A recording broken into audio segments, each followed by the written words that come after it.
Chapter 4. Back on the haystack with Andy, Derek exhaled loudly, fingering the knot on the bandana, while wondering if she was still holding the incident against him. He then laced his fingers together and raised both arms up over his head. His hands stretched to the top of the haystack. She mimicked him from the opposite side and ended up laying her hands against his. She slightly flinched, but neither one of them wanted to be the one to react and pull away. So together they sat, with her hands on top of his. The recent news that her family had to move soon was tossing around in his mind. Touching her hands made Derek feel like he was already missing her. "So when do you guys have to be out of your house?" he asked, trying to approach the subject tenderly. "I heard my parents say we had a month." Freaking banks! Can't they give a family a break? "Good grief, we've had a break for 6 months, Derek. My mum's sickness is just not going to get better very soon. So Dad's having to carry the load by himself. His boss keeps urging him to take a position in Texas. I mean, he should. It's a promotion. His boss has even recommended him for the position to the regional manager." She looked away and sighed. "But I don't want to move." She shook her head. "Geez, I'm so selfish." "You? Selfish? Please, shut up." "So, how long's he been the manager of the Old America cafeteria?" 8 years, I think. "So he's pretty hot stuff over there, huh?" "Well, he's the one that started the free senior lunch with a paid child lunch. It promotes the whole grandkid-grandparent thing, and the seniors absolutely love it. Seems like the parents eat it up too, no pun intended. Anyway, according to Dad, ever since he started that promotion, business has more than doubled. Now, all the Old America cafeterias are doing it."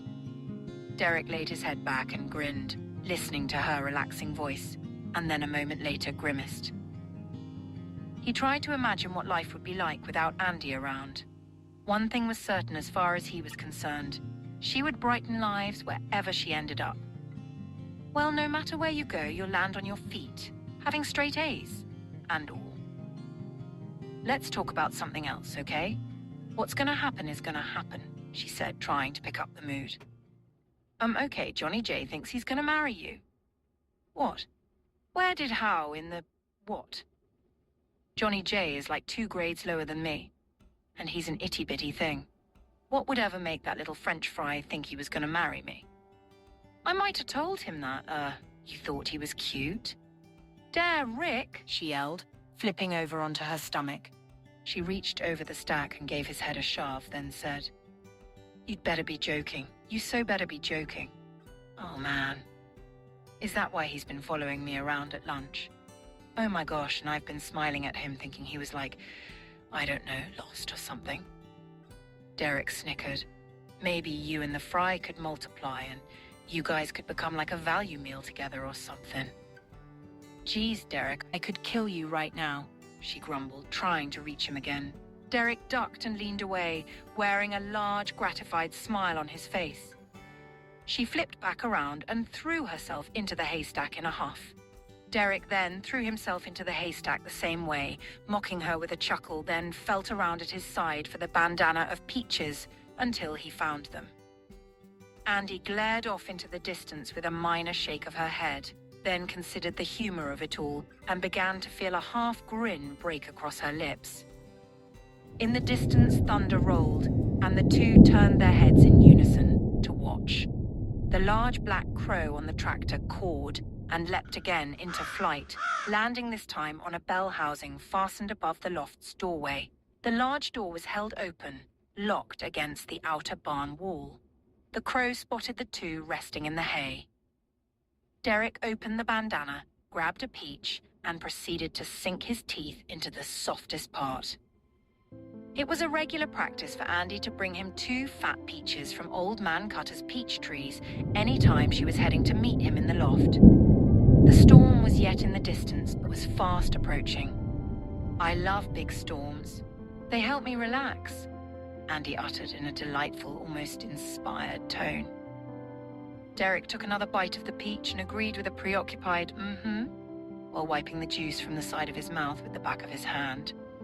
They watched the display of lightning across the sky for several minutes. Andy closed her eyes in order to better take in the sounds that the storm would offer. That deep rumbling makes me feel like we're beneath a giant bowling alley in the clouds, he said with a full mouth of peach. She shushed him quietly. Just listen. Isn't it beautiful?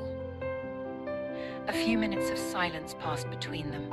They both listened to the storm's composition as it drew nearer. A breeze entered the loft and brushed against their faces. Each of them responded with a turn of their heads into the oncoming draft. Oh, that feels great. Couldn't you just fall asleep right here, Andy? It continued for several minutes, occasionally gusting. He then closed his eyes while Andy pulled the arms of her sweater down over her hands. The two sat motionless for several minutes.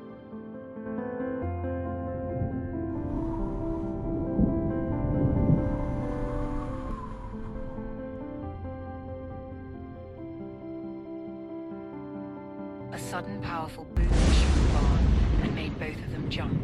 Andy opened her eyes in a gasp. The lightning wasn't far off and would quickly be on top of them. Something was different about it, though. A reddish-orange haze was falling from the low-hanging clouds. "Do you see that?" she asked, pointing towards the house only a couple 100 feet away. "That spray over there?" "Yeah. Where's it coming from?" Derek answered, sitting up. "It's almost to your house," she said, sliding around to the front of the haystack so she could see him.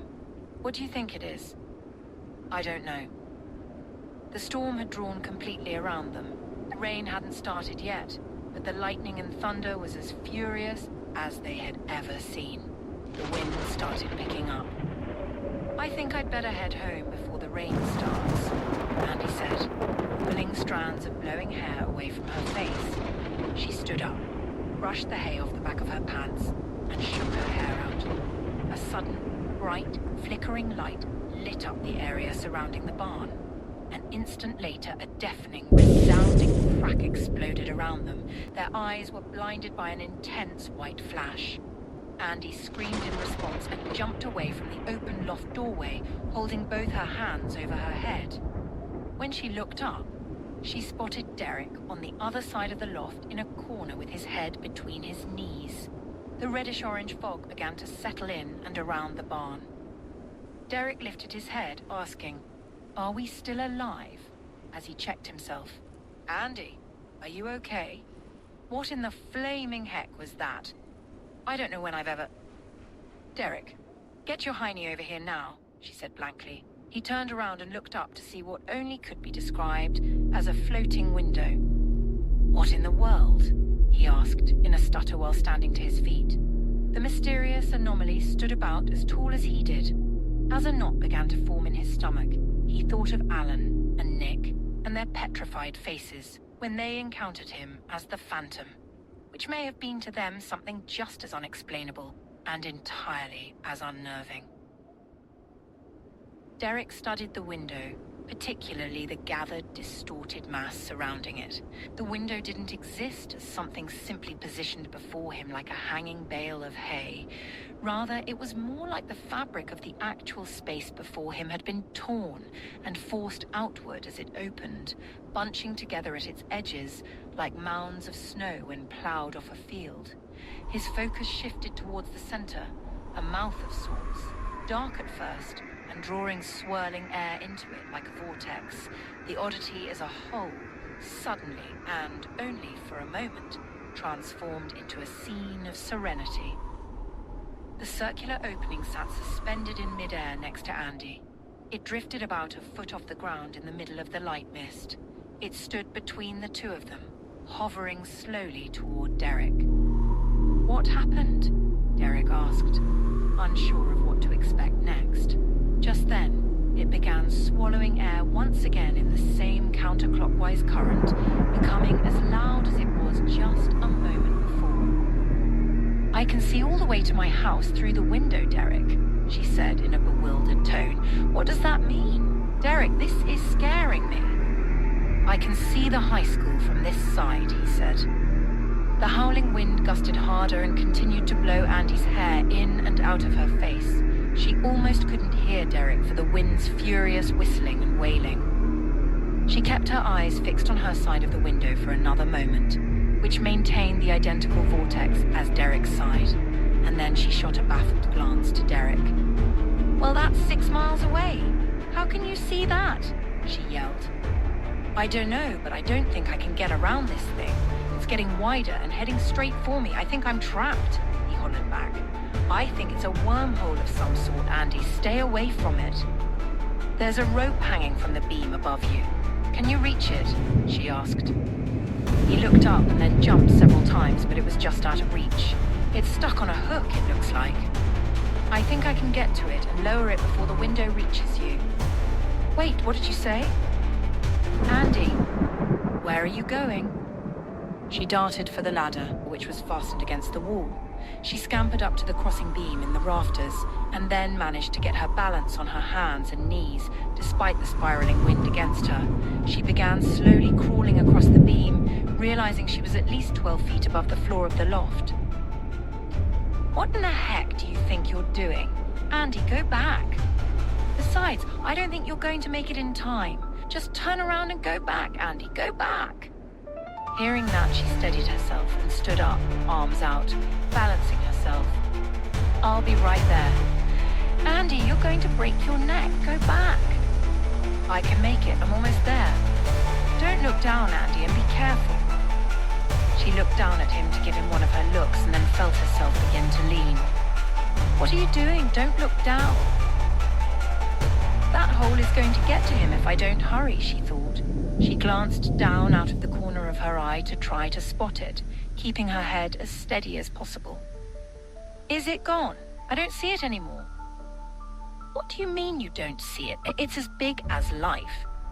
You're directly above it." "I don't see it. It must be paper thin." "Gosh dang it, Andy, why didn't you listen to me?" "Just one more step. Yes, I've got it." She pulled the rope loose from the hook it was caught on and lowered the end down another couple feet. He reached up and grabbed hold of it. He pulled himself up to the beam and got a hand firmly in place to be able to let go of the rope. "It's pulling me in. I don't think I can hang on for long. Andy, just go and run for help." The wind continued to whip through the barn, throwing hay and dust into the mix. The pounding thunder continued, while the lightning was more furious than ever. A sudden deluge of rain hammering down upon the roof resonated throughout the barn. "Derek, your legs! Not your legs, they're gone!" Derek, grab my hand." She bent down, trying to reach his closest hand. The angle she was at made her notice once again how far up from the floor she was. A feeling like a rush of pin needles ran down to her hands as she began to lose her balance. "Sweet Jesus, help me!" Her body's weight had shifted. She lost her center of gravity. Andy, hold on. I'm right here. Andy, no. She tried to regain her balance, but overcompensated. She felt her toes rise off the beam while shifting her weight and knew she was in trouble. She turned and in a quick glance saw Derek's horrified expression as she passed him on the way down. Derek waited for the hollow thud from Andy landing on the loft floor. There was nothing. He repositioned his hold on the beam to be able to see beneath him. She was nowhere to be found. She had simply vanished. Realizing she'd fallen into the drifting porthole made his stomach hurt. He hung from the beam, staring into the window that was slowly engulfing him. "I can't leave her there wherever there happens to be," he thought. Before another moment could pass, he drew in a deep breath and let go of the beam. As he surrendered himself to gravity, for just a brief moment, he thought he saw his emerald emit a sudden, flashing glow. The crow observed the commotion from the bell housing, then cawed loudly several times, flapping its wings. It dove off its perch, glided into the barn through the loft door, and proceeded to follow the two through the open hole. The window collapsed immediately, and then the storm's ferocity subsided. Chapter 5.